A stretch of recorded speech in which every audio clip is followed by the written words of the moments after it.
it squeezes because of the radio exploding. You're like, oh, and it cut her hand. Now this is the third time in the series where there's color. The first time was in the first episode. They did a retro toaster commercial. It was a Stark toaster, so I forgot to talk about that. And there's a little red light, and that kept beeping and beeping and beeping and beeping and beeping, getting more annoying and more of a dread coming. That was the first little sign of color. The second sign of color was the S.w.o.r.d helicopter drone that was discovered by Wanda, and now the third color is the blood on the hand from the neighbor. All primarily red colors, with the exception of the gold trim on the S.w.o.r.d helicopter. Red is used as the color of anger, passion, death, and visual form, so a lot of that going on for Wanda, for sure. Her name is even Scarlet Witch. She's been dubbed, and that's a nice little form of red there. She's got a fiery temper, just like her father, who I'm hoping they'll introduce one day in the MCU. But I digress. They go to town finally. Vision is drunk. He shows up to the center of town before the magic show, drunk from the governor's circuitry. Him and Wanda are trying to do their magic trick. Vision is messing it up, like, oh, this is going to be all an illusion. I'm going to do it in front of your stupid faces. Because basically you're too stupid to understand the inner workings of the universe. And, Scarlet Witch is just kind of laughing it off. This is just him being, like, it's an act, everyone's an act, it's an act. So, he starts floating, and then she projects this pulley system to make it look like she was pulling him on the pulley. And then the next thing, he's like, well, I have incredible feats of strength. And he picked up this piano that was there from an earlier act, and she snaps again and makes it flat like cardboard. And she kind of shows like, oh, look, haha, you caught us with the trick. But one of the people that was in the audience was like, but that's my grandmother's piano. And it's glossed over, and he forgets it. Forgets that it was his grandmother's piano. And they finally do this. He reveals how the magic trick of the cabinet is that in the back there's a spinning false door, and Wanda shows there's nobody in there, and then snap and someone's in there. I saved this person for last, in a way. That person was Monica Rambeau. She showed up earlier in the episode at the lunch party when Wanda and her were introducing each other. She was like, I don't know what I'm doing here, like kind of in a ditzy way, but she doesn't really know what she's doing there because she's probably sent there to help her. But when she went into that ether, that realm that Wanda created, she probably forgot all about that, or is trying to remember it, or whatever. That is the daughter of the best friend from Captain Marvel from years ago in the MCU. So that's how they're connecting those two movies, Captain Marvel and this show, is that the little girl in Captain Marvel is this Monica Rambeau in the Wandavision series. This show then ends with Wanda becoming pregnant, and pretty pregnant in a matter of seconds. We see Vision, because they're talking about things coming back to life because they wound up winning the talent show. The woman she was having issues with in the beginning, who was running the talent show, said it was the best comedy act they ever seen. Which is they dodged a big bullet on that one. So, any sitcom, the problems are resolved by the end of the episode.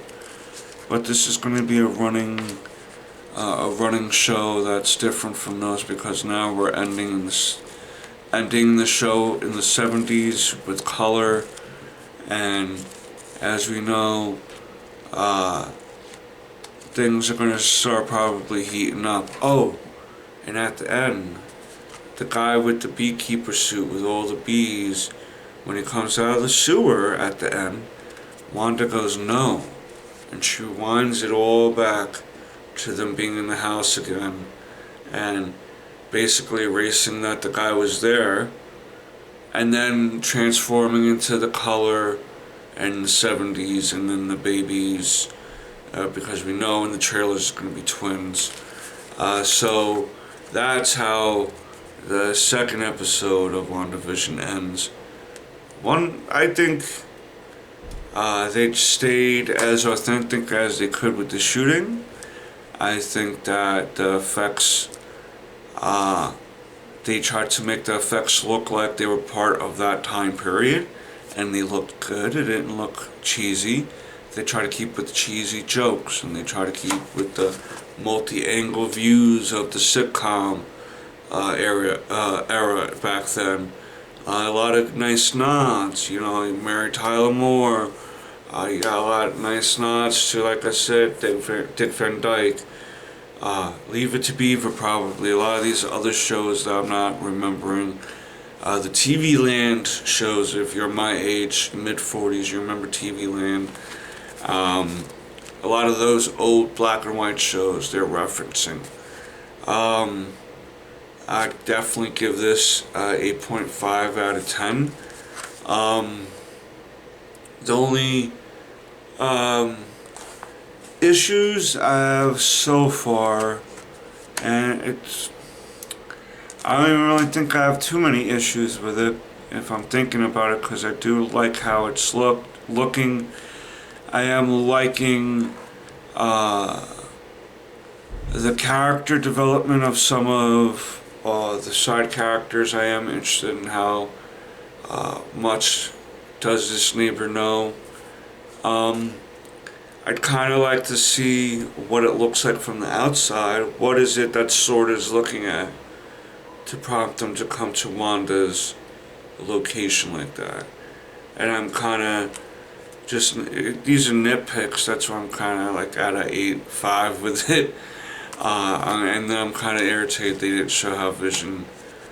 I was kind of hoping that Matrix style meetup that they showed in the trailer happened in the first 2 episodes. So I'm kind of being a baby about it. That's kind of like my little nitpicks about this.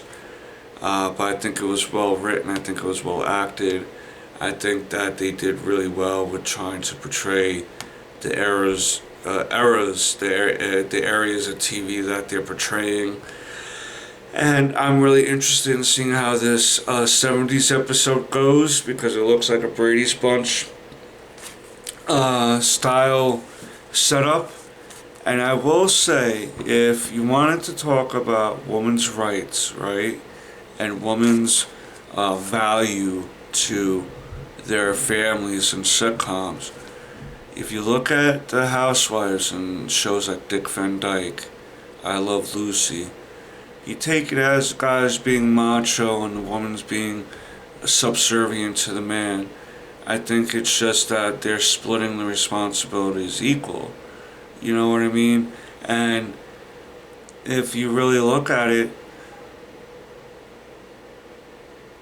it was really Mrs. Brady who I thought was the most spoiled out of all of them, and the most non-housewife out of all of them, because at least all of them still try to cook and clean and look presentable, and try to have their man look presentable going to work for the day and making sure their kids looked presentable.